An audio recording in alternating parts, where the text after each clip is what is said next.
$450 to $550 million. That is the amount that US corporations lose every single year because employees are not engaged at work. And these numbers haven't changed. Perhaps you've had a job yourself where you weren't giving it your all, your blood, your sweat, your tears to that employee, to that employer. So how do we change it? Well, I would suggest that you put together your own Grategy. And you're sitting there going, Lisa, I don't even know what a Grategy is. What is that? A Grategy, or gratitude strategy, is your conscious decision to not only bring more gratitude into the workplace, but to bring it into your life. So today, for our time together, I'm going to show you some strategies that work in the workplace, and they also will help you with your personal life. Because the thing that's really cool with this talk with your Grategy is it works either way. So substitute the words that you want. If I'm talking about employer and you want a better relationship with your spouse, do that. Use friends, whatever you want to get the most out of it. So let's dive right into it with the thank process, because I am an acronym girl. So if there is a talk that you're hearing by me, there's an acronym in there somewhere. Just it makes it easier for me to process, and hopefully it will help you to also remember it. So the T stands for trust. Trust is pretty much the foundation of everything. If your employees don't trust you, because, oh, goodness gracious, she just went to another seminar. What's she gonna make us do now? Let's just let it last for like 2 or 3 weeks until things go back to normal again, right? We need to set the example for what we want to do, what we want others to do in the workplace, and know that this is a process and there's going to be bumps and bruises along the way. That's okay. Set the example for your employees because they are watching you and not just listening to you. I know it made big news recently if you saw that CEO that actually went from making a $1 million salary to a $70,000 salary so that he could give everybody in his company a raise. He wants the company minimum wage to be $70,000 a year. Do you think that his employees trust him? Yeah, because there's no longer that huge disparity between what he's doing and what they're doing for him. It's the same with our personal lives. If we've had difficulty in our relationships, we know that trust isn't something that happens overnight. You know, it takes a long time to build, and how long does it take to destroy?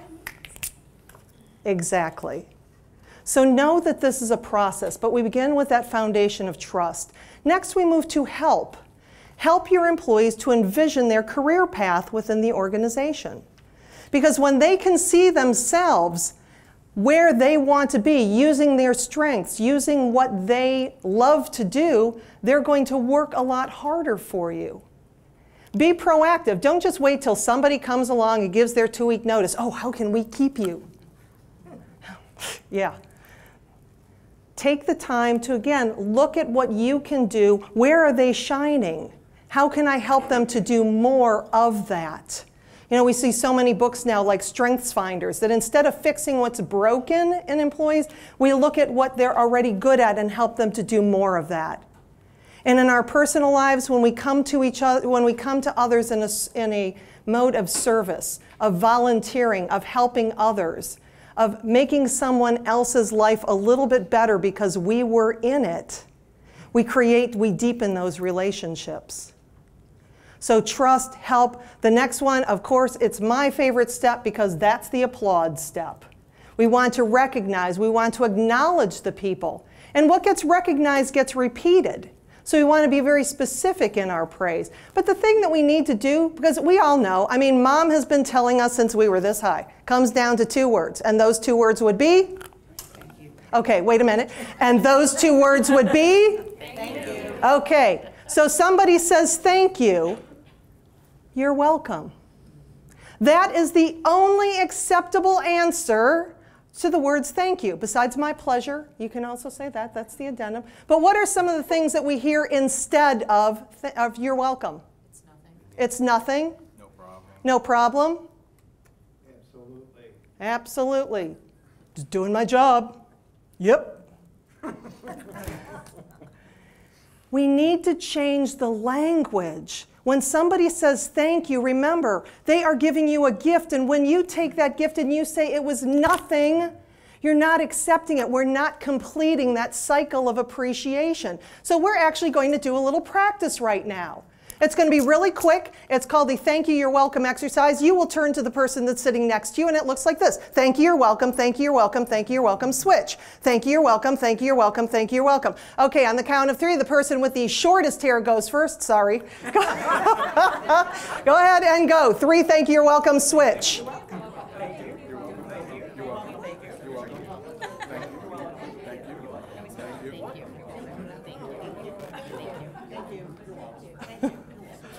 All right, so did some of you find that your you're welcome muscle was a little rusty? I love doing this activity at my workshops because what often happens, or well, actually it only happened once, but it still cracks me up. Thank you, no problem. Really? So we need to create the language. So then, another little tangent on thank you. Somebody gives you a sincere compliment. That is a beautiful tie. Thank you. Okay? Okay, and thank you. Correct response. What do we say instead? Oh yeah, this whole thing, I've had it forever. $2 at the thrift store. You know, we make up the story. Stop that. We think we are being all humble and stuff because we're not accepting somebody else's sincere thank you. When we want to bring more applause, more appreciation into our life, we start by changing our language. The next thing is to navigate work-life balance. We are connected 24/7. That's the N in thanks. You know, I think the invention of the cell phone, the smartphone, pretty much eliminated any of that delineation that we used to have. We need to unplug. And we do that with things that we've already seen today, but it's the breath. One of the breathing techniques that I like is I just call it 4-7-8 because that's what it looks like. That's what the count is. Breathe in for 4. Hold for 7, release for 8. Do that 5 times, and you'll allow that flow of endorphins to start coursing through your body, your oxytocin, your serotonin, your dopamine, the feel-good drugs that we have. Take that time, give yourself a break, get away, unplug. But also set the example for your employees. Let them know it's okay to unplug. Release that stress because you know that stress is killing you. We need to reduce it because it's not going away. And finally, the last step, to get to know people, to get to know your employees. I posted a survey on social media, and how much about your personal life do you think your employer should know? Now, it ranged from the few people that said, absolutely nothing, to the group that said, I want them to know that I'm a human and treat me as such. So look for ways, listen intently. When somebody walks into your office or at home and you're on email, what is it that you need? I can't get to you right now. Stop. Make eye contact. You might say, I got 10 seconds, let me finish up this email. How can I help you? Or I'm really busy right now, can we schedule something later?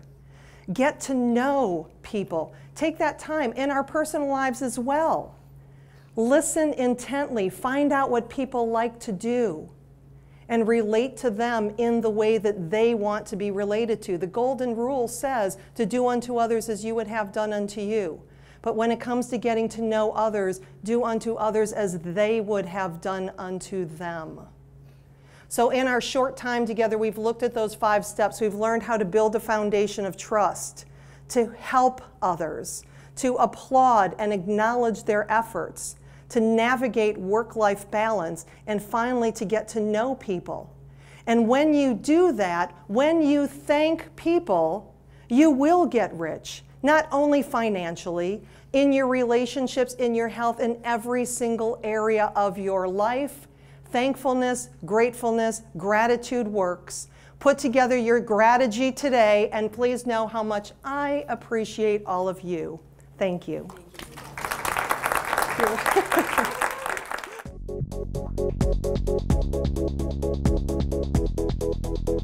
you.